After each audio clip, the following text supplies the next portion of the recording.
Bien, la revista 110 se viste de gala con la presencia del doctor Hugo Tolentino Dip. Doctor, bienvenido. Doctor Hanna. Libanés, que Turquito también, Hugo, diputado nacional. Lo invitamos porque ayer comenzó la nueva legislatura y estábamos interesados en saber qué va a hacer la Cámara de Diputados con esa acumulación de proyectos que quedaron suspendidos o pospuestos, sobre todo la ley de partido político, que es la que más le interesa a la mayoría de los dominicanos que están terciando en la ley de políticas en el día de hoy. Buenos días, doctor. Y bienvenido a su programa. Gracias. Esta es su casa. Bienvenido a su Gracias casa, por la doctor. A mí me honraría muchísimo ser libanés de los dos lados. Sí, soy nada más de un lado. Hay que conformarse con 50% no es malo, pero hasta en las elecciones, bueno. Sí. Doctor, antes de hablar del Congreso, yo quisiera al doctor Hanna y al doctor Tolentino preguntarle algo. Con el doctor lo conozco porque él ha tenido que, y ha demostrado que se ha actualizado en medicina, pero en términos de política, el ejercicio político del país de los años 50 a la fecha que estamos, 66 años de los años 50, ¿usted ha notado que ha costado mucho al político dominicano estar al tanto de las cosas y considera que, independientemente de que todo ha cambiado mucho, adaptarse es difícil, doctor? Adaptarse a lo peor. A los tiempos. A lo peor.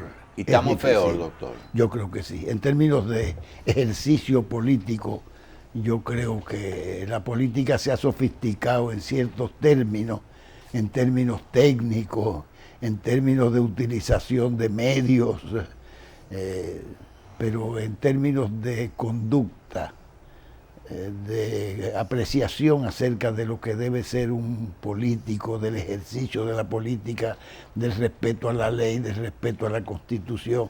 Y yo creo que hemos sufrido verdaderamente un cierto, mucha pérdida hemos sufrido. Bien. Algo que realmente parece insignificante, pero para mí lo es que una gran cantidad de legisladores que para mí entendía que era un tope en una carrera política, es decir, el que no es presidente de la República, que haya llegado a ser legislador, yo creo que logró un escalafón alto en el nivel de la política de cualquier país. Sin embargo, he visto que muchos legisladores están optando por cargos municipales. Y ayer que vi que eliminaron el barrilito, a lo mejor usted piensa que esa es la causa, que mucha gente prefiere irse donde no hay controles económicos. Mira, yo no dudo que puedan existir personas que prefieran ser alcaldes, trabajar en un municipio porque se sienten vinculados de manera más directa a la población. Y no dudo que haya algunos que tengan verdadera vocación de servicio a la sociedad. Pero en sentido general, a mí me parece, por cómo se ha desarrollado la vida política dominicana y por la estatura económica que han alcanzado las alcaldías, yo creo que hay un problema de autonomía primero. Un alcalde es muy autónomo en el ejercicio de sus funciones. Es un verdadero presidente a nivel local, pero además cuenta hoy día con un presupuesto que lo maneja, no digamos a sus anchas, pero que lo maneja con cierta libertad y le permite, dentro del marco de una sociedad que se ha dañado bastante, le permite a algunos enriquecerse. Bien. Doctor, volviendo a la pregunta del doctor Hanna, a los 75 días. Conozco senadores electos que han ido donde el presidente le han dicho, mire presidente, ahí está su senaduría, nómbreme donde yo estaba anteriormente, en el consulado, o en la administración, o en la superintendencia, donde sea. O sea, no es raro que una vez que adquirieron la senaduría o la diputación la encuentren monótona, porque eso de levantar la mano cada 4 días y aprobar, no tenía ningún valor para Sobre, ellos. sobre todo de manera sistemática Así cuando... Doctor, y en la pregunta original del doctor Hanna, se inicia un periodo legislativo que va a tener muchísimos inconvenientes porque hay 75 días que nos quedan de campaña. Entonces esa gente van a hacer ausentismo, todo el que es candidato tiene que hacer su Sí. campaña. ¿Usted estima que se va a atrasar mucho la agenda? La agenda no es que sea tan importante, Julito, porque a decir verdad existen prioridades fundamentales. Ahí está la ley de armas, ahí está el Código Penal, ahí está la ley de partidos políticos, que yo creo que ya es un entretenimiento, es un caramelo amargo a estas alturas. Y está la ley de la Junta Central Electoral, la ley electoral. Desgraciadamente esas leyes no se han podido conocer. Ha habido indudablemente un boicot en 6 años. Cuando se conoció en la Cámara de Diputados se conoció mal, se eliminaron todos los aspectos positivos, problemas de control, de cultura política, de moral política, los problemas de control financiero, los problemas que trataban del transfugismo, los problemas que trataban de la renuncia de los legisladores, que no es cierto que lo heredaban sus familiares, como la mayoría de las veces sucede, sino que lo hereda el partido. No es verdad que, bueno, había una serie de medidas que indudablemente transformaban un poco la conducta política y la reglamentación política en nuestro país, tanto en la ley de partidos políticos como en la ley electoral. Desgraciadamente esas leyes no se han conocido, vivimos manga por hombro. La Junta Central Electoral dice que no puede intervenir, por un lado, frente al Poder Ejecutivo, es decir, que el Poder Ejecutivo puede usar todos los medios que quiera para tratar de reelegirse, pero sin embargo habla del barrilito. Yo, por ejemplo, yo estoy a favor de que se elimine el barrilito, pero no que se elimine en estos 3 meses, no, que se elimine de manera definitiva y que se responda a la ley de salarios. La ley de salarios otorga un salario a los niveles legislativos, es decir, los legisladores deben ganar tanto sueldo, dice la ley de salario. Entonces que se aplique esa ley, no es necesario el barrilito, porque es cierto que los diputados que estamos en el Congreso tenemos una ventaja si utilizamos el barrilito en hacer política. Yo no lo utilizo en hacer política. No me gusta hablar de esto porque no quiero jugar al más serio de la cuenta, el papapista que el papa, pero yo no lo utilizo. Los cheques no salen a mi nombre, sino de instituciones determinadas y de instituciones serias. Doctor, pero recientemente un artículo hay que suyo, eliminarlo de manera definitiva. Recientemente un artículo suyo sobre el Estado de Derecho. Un artículo muy, muy interesante y elaborado. ¿A qué viene todo eso? Viene porque... Un derecho constitucional, consagrado en la Constitución. Viene porque yo creo que hay que llamar la atención acerca de la degradación de las instituciones democráticas en nuestro país.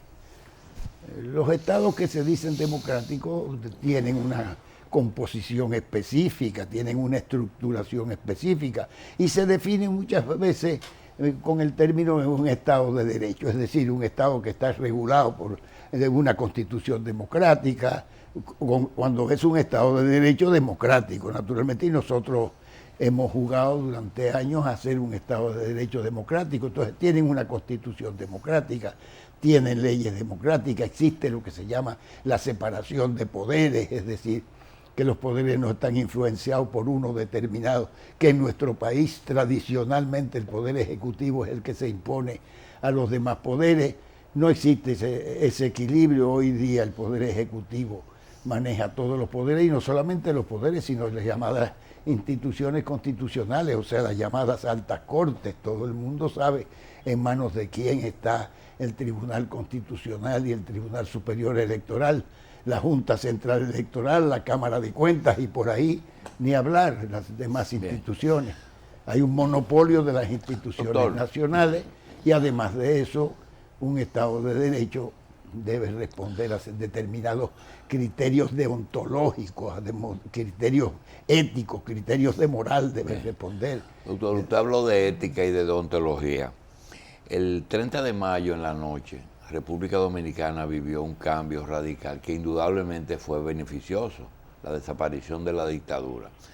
Se iniciaron una serie de gobiernos y de situaciones en República Dominicana que va desde el primer gobierno de Balaguer hasta lo que tenemos hoy el día. Hemos tenido ocupaciones americanas, hemos tenido 3 gobiernos del Partido Revolucionario Dominicano, hemos tenido una era del PLD de 12 años más lo que va, tenemos 22 años de Balaguer, hemos tenido golpe de Estado, tuvimos uno. Guerra civil. Si vemos todo eso como si 4 reformas o 5 reformas constitucionales, en todo orden, los bienes del Estado, lo que tenía un Estado era rico porque todo lo había heredado. Hemos visto cómo todo ha bajado y se ha descendido. Mi pregunta es, ¿usted que se puede gastar el lujo, ya porque no tiene mucho por qué ocultar nada, y a juicio suyo realmente, de todo eso que ha pasado, qué ha sido, no lo peor, no, qué ha sido lo menos malo? ¿Quién ha podido poner alguna represa a ese despeñadero que hemos estado viviendo a partir del 61? Tú me dijiste al principio que yo puedo como hablar libremente. Sí, ahora. porque usted no quiere ser presidente de la República, ni tiene que estar bien con nadie. Bueno, no, pero es que yo creo que tú eres una persona que tienes experiencia conmigo y sabes bien que hace 40 años yo hablaba como hablo hoy, tal vez más duro, porque tenía más energía. Sí, pero y usted además no tenía compromisos políticos, después a su amigo Peña usted lo complació y cuando Peña quiso mejorar la calidad de su sí, dirigencia. Pero fíjate bien, no quisiera hablar de Bueno. mí, no quisiera hablar de mí, pero fíjate bien que yo estuve con Peña. Yo nunca fui del equipo. Yo creo que él ni estuvo de con Guzmán, Hugo, yo creo que él ni de estuvo, Salvador. Yo creo nunca, que él estuvo con Hugo Tolentino. yo no rondé nunca a los candidatos a la presidencia, nunca lo he hecho, ni ahora. Pero después de él ha estado con el partido. Con el partido yo estoy. O con la mayoría y del estoy partido. ahora mismo a favor de Luis Abinader, por Sí. ejemplo, yo de una manera directa, pero yo nunca he sido muy salamero con Meloso. los candidatos, sino que yo considero que pueden llegar a la presidencia de la República, deberían llegar a la presidencia de la República por determinadas virtudes y por contraste frente a Balaguer, frente a Mire, yo quiero la respuesta, Ahora, doctor Tolentino, perdóneme. Lo que pasa es lo siguiente, una de las situaciones más difíciles que atravesamos los seres humanos es cuando el siervo es superior al amo. Y en ese caso siempre ha sido así. Aquí quien debiera estar gobernando este país es Hugo Tolentino. No, tú, déjame Pero decirte, seguro, doctor. Y a usted no le gusta eso, pero... Y se lo digo a José Israel también, cuando digo, ustedes fueron la generación que debió gobernar. Hay tiempo para que todos hayan gobernado. Sin embargo, tienen que estar corriendo detrás de Miguel Vargas, de Hipólito Mejía, del mismo Peña Gómez. Hugo Tolentino Odip tiene su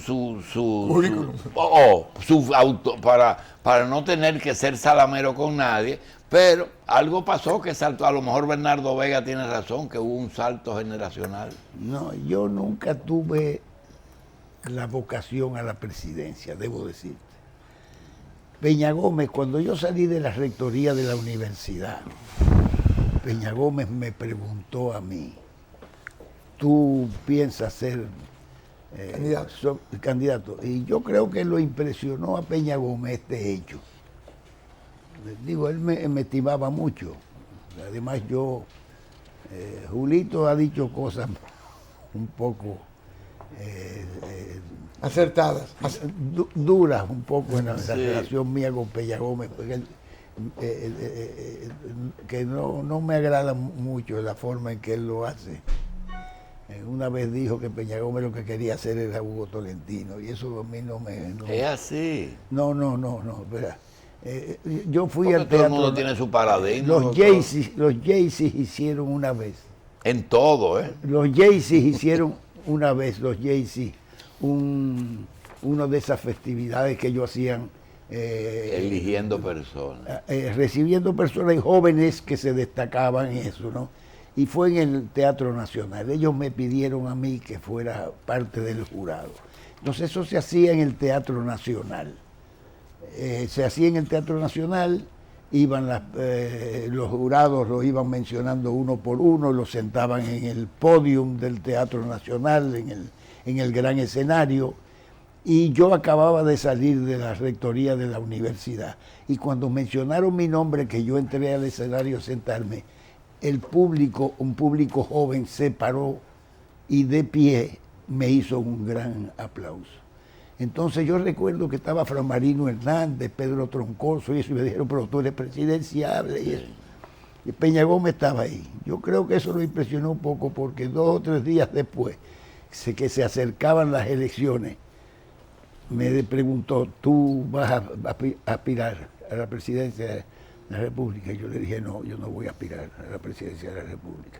Entonces, aspiraba ya bien. Salvador Jorge Blanco, ¿no? Está bien. Carlos.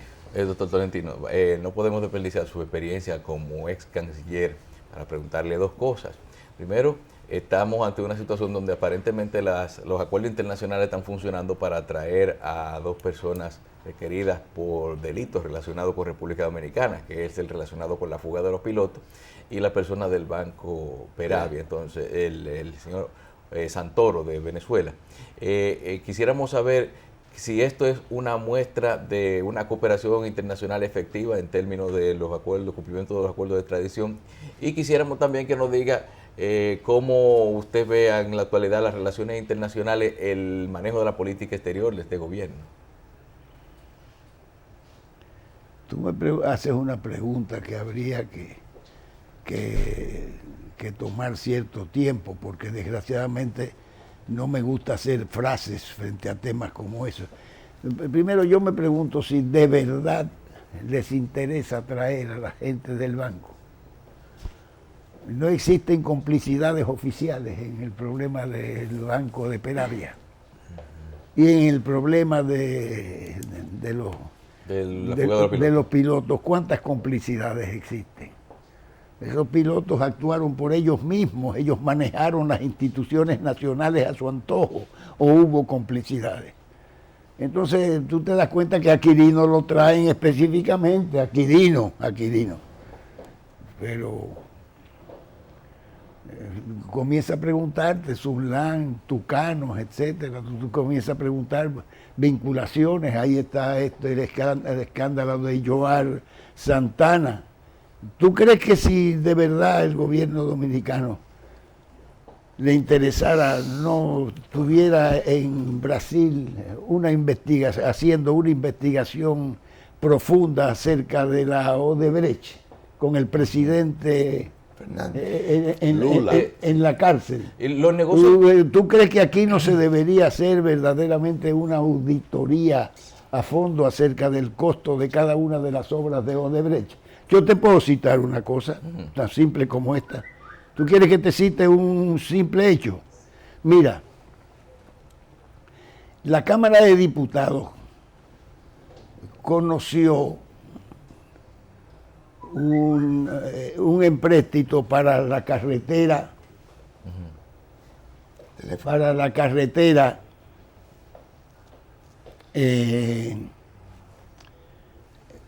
Piedra Blanca, Rancho Arriba, Ocoa, Cruce de Ocoa. En el gobierno de Leonel Fernández, esa carretera se presupuestó en 300 y pico de millones de pesos. ¿De pesos? De dólares. Pero gana Danilo Medina y se comienza a sonar el rumor de que estaba sobrevalorada en 75 millones de dólares. De buenas a primeras, este gobierno decide hacer esa carretera, que es lo lógico como carretera Cibao Sur, y no la locura que se iba a hacer desde Santiago San Juan, verdaderamente una locura, un capricho del presidente de la República. Y se lleva a la Cámara de Diputados, ya había sido aprobado por el Senado, un empréstito con Odebrecht. Digo con Odebrecht porque Odebrecht hacía el responsable de lograr los fondos con el Banco de Brasil. ¿Cuánto costaba, cuánto se presupuestó esa carretera que se está haciendo y se está terminando el trozo de Piedra Blanca a Rancho Arriba? Magníficamente bien hecho. Hasta ahora ojalá que la culminen de manera perfecta. 200 millones de dólares. 200 millones de dólares lleva a la Cámara de Diputados.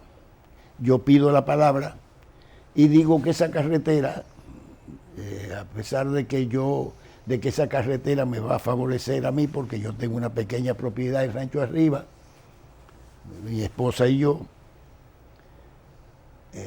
sin embargo yo voy a votar en contra. Voy a votar en contra porque me parece que el presupuesto es excesivo. Es excesivo por el hecho de que Piedra Blanca, el Rancho Arriba, dice el ministro, eso fue después, Piedra Blanca, Rancho Arriba, había que hacerlo, Rancho Arriba, Ocoa, había que hacerlo, pero el contrato comprendía la parte de Ocoa, el cruce de Ocoa, que ya estaba hecho. Ya estaba hecha y sin embargo estaba calculada dentro de los 200 millones de pesos. La Cámara de Diputados me hizo caso. Yo hice un llamado a la juventud, como cada empréstito. En cada empréstito yo llamo a los diputados a tener conciencia del compromiso en que incurre el país cada vez que se hace una deuda de esa naturaleza, que tomen conciencia, porque el problema es que esos empréstitos generalmente llegan a la Cámara de Diputados y se conocen el mismo día. No se envían a comisión de estudio. Vienen amarrados. Sino que se conocen el mismo día. Entonces, bueno, después el ministro de Obras Públicas hizo una declaración que el transcurso de Piedra Blanca, Rancho Arriba, costaba 80 millones de pesos. El actual ministro de Obras Públicas. De dólares, 80 millones de dólares. Ese transcurso es más largo que el transcurso Rancho Arriba Ocoa. Y además, Rancho Arriba Ocoa, una buena parte está asfaltada, que solamente hay que trabajarla un poco, ampliarla, hacerle algunas cosas. Entonces yo dije, si son 80 millones de dólares, el otro transcurso que es mucho más corto y está asfaltado, pues ese transcurso debe costar mucho menos, pero supongamos que cuesta también 60 millones u 80 millones. 60 y 80, ¿cuántos son? 140. ¿Y el resto? ¿Dónde está? ¿A dónde va el resto? Entonces ese es el problema. Entonces la Odebrecht, en todos los demás, en las plantas de carbón de Catalina, se considera que la sobrevaluación sobrepasa en mucho los 500 millones de dólares. Total, que hay un lío. ¿Cuál sería verdaderamente la actitud seria y honesta de un gobierno? Decir, el Banco de Brasil no nos está dando todo el dinero. Odebrecht no está consiguiendo todo el dinero, sino que el Estado Dominicano está poniendo de su parte, se ha conseguido de tal manera. No, todo eso es un misterio. No se sabe de dónde sale el dinero, si es de Odebrecht, de dónde. Ese es el problema. Doctor, un Estado no puede manejar. Para corregir todas esas cosas que indudablemente son problemas, ¿usted considera que independientemente de la presidencia de la República, Hugo Tolentino tiene la idea o la esperanza de que la estructura legislativa, es decir, el Congreso, cambie de porcentaje de gobierno oposición en esta oportunidad? Es Mira, decir, de que la oposición... yo creo que de más en más en estos últimos años, tal vez poco, la sociedad dominicana ha ido tomando conciencia acerca de que el Estado no puede manejarse como se ha manejado hasta ahora, que no puede ser. Yo creo que hay una gran indignación, inclusive soy de los que cree que esa indignación se puede manifestar en las elecciones, muy a pesar de todas esas encuestas, muchas de ellas muy parciales, pero yo creo que puede haber inclusive una sorpresa por el hecho de que hay una profunda indignación en la sociedad dominicana que de más en más ha tomado conciencia de que no es posible que los gobiernos se expresen de una manera tan autárquica, de una manera tan inmoral inclusive. Yo hago lo posible por no utilizar palabras demasiado disonantes, pero la situación me obliga a veces. Doctor, usted fue canciller por 3 años. ¿Cómo se evalúa la gestión de un canciller? Por ejemplo, ahora tenemos a un arquitecto que se llama Andrés Navarro, y la mayoría de la población entiende que Andrés Navarro ha sido un gran canciller para la gestión de la República Dominicana en sus relaciones exteriores. Yo creo que ha sido un buen canciller dentro del marco de la situación dominicana. Es decir, que él no está dentro del marco de un Estado de Derecho. Aún no. No, yo lo mantengo eso. Bueno, tú me acabas de hablar de un artículo que yo escribí, salió el viernes pasado, yo creo el jueves pasado, en una página completa del periódico Hoy, en la cual yo digo por qué no es un Estado de Derecho este Estado en lo que estamos viviendo. Muy bien. Entonces él es canciller de un Estado... Un buen canciller, pero no de un Estado de Derecho. No, es un canciller que se la ha manejado relativamente mejor, además subsanando problemas que no han debido existir. Lo que él ha actuado es lógicamente, porque nosotros los dominicanos tenemos el hábito de que cuando un funcionario se porta más o menos bien, consideramos que es excepcional. No es excepcional, está cumpliendo con sus obligaciones, está ahí para eso. Está ahí para no robar, para no hacer una serie de cosas. Ese es un funcionario. Entonces yo creo que ahora yo te puedo decir sobre el problema haitiano.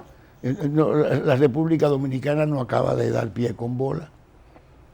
No hay manera de que comprendan perfectamente que el problema haitiano está fundamentado en la falta de legalidad, de reglas claras, de la obediencia no solamente a la Constitución de la República Dominicana, sino a los compromisos internacionales, a que esa frontera hay que profesionalizarla, no hacer muros y locuras de esas, profesionalizar la frontera. ¿Usted se va a repostular a su posición de diputado?